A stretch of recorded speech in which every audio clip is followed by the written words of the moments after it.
Hey, what is up? Some of you guys will say this is a bad day. Many of you, like me, are going to say this is a really good day. But you're looking at the Chicago Bears making potentially a risky move. As you can imagine, there's been plenty of reaction regarding GM Ryan Poles' new extension. It's left some people shocked, some people celebrating, some people indifferent. But at the very least, you can't say it's surprising.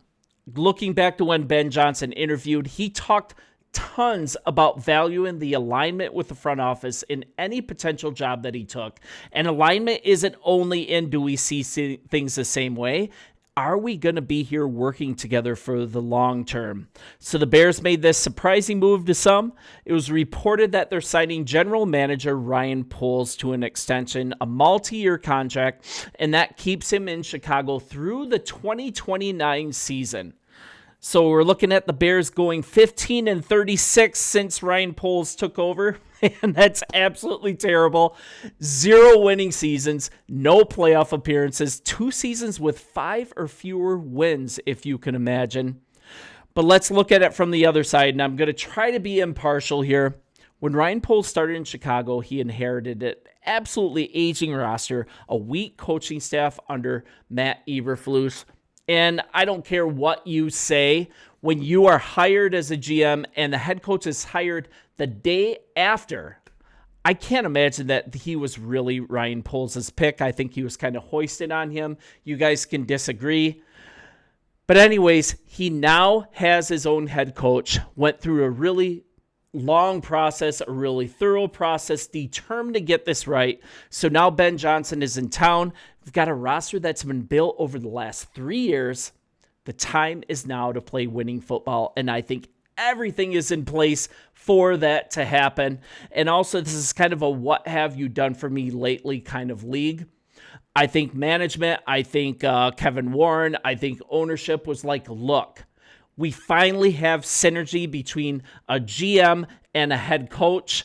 We have some better picks being made. We have better players being brought in due to their partnership. Ben Johnson has a lot of say in the process, which I think is a really good thing. He's allowing Dennis Allen to have some say, which is a really good thing. That's one of the reasons Ruben Hippolyte is here. That's one of the reasons that Za Frazier is here. Kind of really an underrated developmental player brought here in the 5th round. And then you're also looking at Dan Rouchar having a lot of input as far as this revamped offensive line. And also Ben Johnson's a different animal. Ryan Poles has brought in a guy who said when he was hired, look, I'm not going to just hire my friends. We're going to tear this team down to the studs and build it up according to team strengths. And this is just a really exciting time to be a Chicago Bears fan. People are going to hate on this move, but I've said it before and I will again. I think GM Ryan Poles is a heck of a GM, and I think we're finally going to see it here. Look at it from his viewpoint when he took this Chicago Bears job. And I don't know if we realize what a bad situation it was. $80 million in dead cap. $80 million in dead cap. Almost 60% of the roster hitting free agency. And on top of that, most of the roster was absolute trash. The Bears didn't have a first-round pick. The Bears only had 5 total picks. And GM Ryan Poles has totally flipped the money situation, has totally flipped the picks and the roster issues on this team. And I really think keeping him in the picture throughout this window, it's what's best for the organization. And really the Bears organization in the front office and from the coaching perspective, it's lacking consistency and stability. Now that's provided.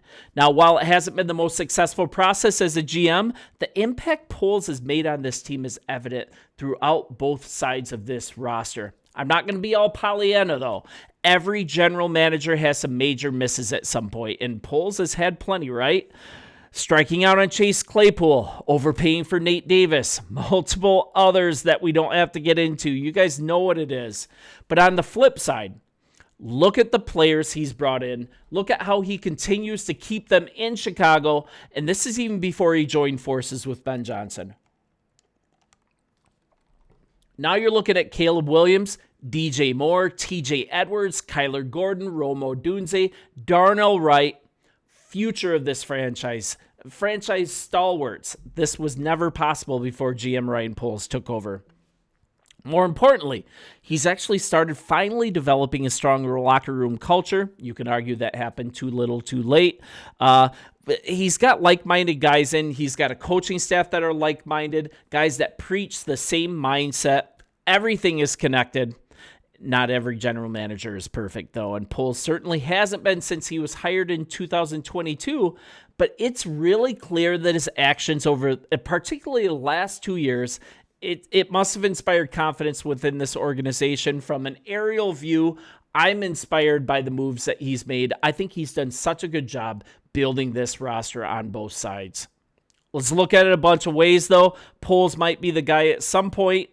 Many of you will say he's just had very few hits. He's had just as many misses as hits. But we're looking at after taking over as GM in 2022, he spent the first year of his tenure, right? He traded veteran players. He shedded all of these expensive contracts, but also started amassing young talent right from the start. He also did the blockbuster trade for the number 1 draft pick in 2023, an all-time NFL heist. And I'm sorry, you might say, quit mentioning this because that's the only thing he's done well. I disagree. But if you're evaluating Ryan Poles, this trade heist is the thing that franchises are built on. And let's go through this again. Blockbuster trade, some help from a really bad Carolina Panthers team in 2023. That was some luck. Number 1 pick, Caleb Williams a year later. DJ Moore, handful of additional draft picks.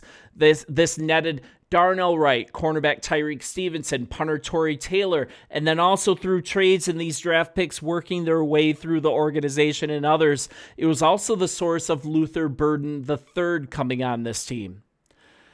But on-field wins haven't really been there. So let's kind of be honest about this. The record isn't going to be impressive so far, but most of these moves that he's made have been outstanding and beneficial to long-term success of this franchise. The salary cap has never been managed better. Absolutely incredible bringing all these players in and having all these contracts that you can get out of in a couple years without dead cap issues. Just so important. Let's look at the numbers only. 15-36 overall. 3-15 versus the NFC North. 4-21 on the road. 4-20 versus playoff teams. So if you're being honest, maybe he doesn't deserve to be extended by that record. I mean, maybe he doesn't. But if you're going to move forward, regardless of that, it makes sense to be on the same timeline as your new head coach and your new quarterback. And historically, this is something we've never seen in Chicago through most of our lifetimes. Everybody aligned on the same timeline. And also, I think it's really encouraging to see how he is working together with new head coach Ben Johnson. I think it's a really good thing. Many wondered aloud about Poles' job security during the season last year. 84 days between their 4th and 5th victories. Shane Waldron was fired in week 11. Eberflus was fired 18 days later. Many of you will argue, including me, that he shouldn't have been kept on, but I'm so glad that it worked out the way that it did. Now we have Ben Johnson. Hard evidence that the Bears with Poles at the controls. Granted, they bungled Williams' rookie season badly. But now let's live in the now. We're looking at Warren talking about Poles. I trust him. He's a hard worker. He's young. He's talented. He's curious. I think his greatest attribute is he's willing to raise his hand and say, here are some things where I fell short. He's as hard on himself more than anyone else could be hard on him, and he strives every single day to do the right thing. Coach Eberflus was not willing to do that self-reflection. He was throwing players and other coaches under the bus on his drive out. Poles isn't like that. I think that's really something to highlight here. And Bill Zimmerman has this to say. And frankly, I always love his insight. I think it's spot on here. He's talking about Ryan Poles, the way that his process is and his approach. It's always been largely solid. That was never the question with Ryan Poles. But the question is his ability to evaluate talent outside of the first 2 rounds. I think that's a worthy criticism. The results for this have been dreadful. I agree. So we're looking at if Poles being able to improve in that department, he has the makings of being a fantastic GM. If he doesn't improve, the Bears are going to struggle to have the necessary depth to become a true contender and are going to end up in football purgatory eventually. So we're looking at the Bears not having the cap space they've had in Poles' first 3 years moving forward. Day 2 and Day 3 drafting is going to become critically important. And I also would have waited a year before committing to him, but this was expected at some point. I absolutely love what Ben Johnson has brought in, working as a team with GM Ryan Poles. I think this failure in the 3rd round and beyond in the draft, these failed free agent projects that have been brought in, I think them working together, they really have something here. And this is here from Ben Johnson. There's some shared history here. There's a lot of connections that may or not have already been put together that people understand. I truly believe in the character and integrity of this man, Ryan Poles.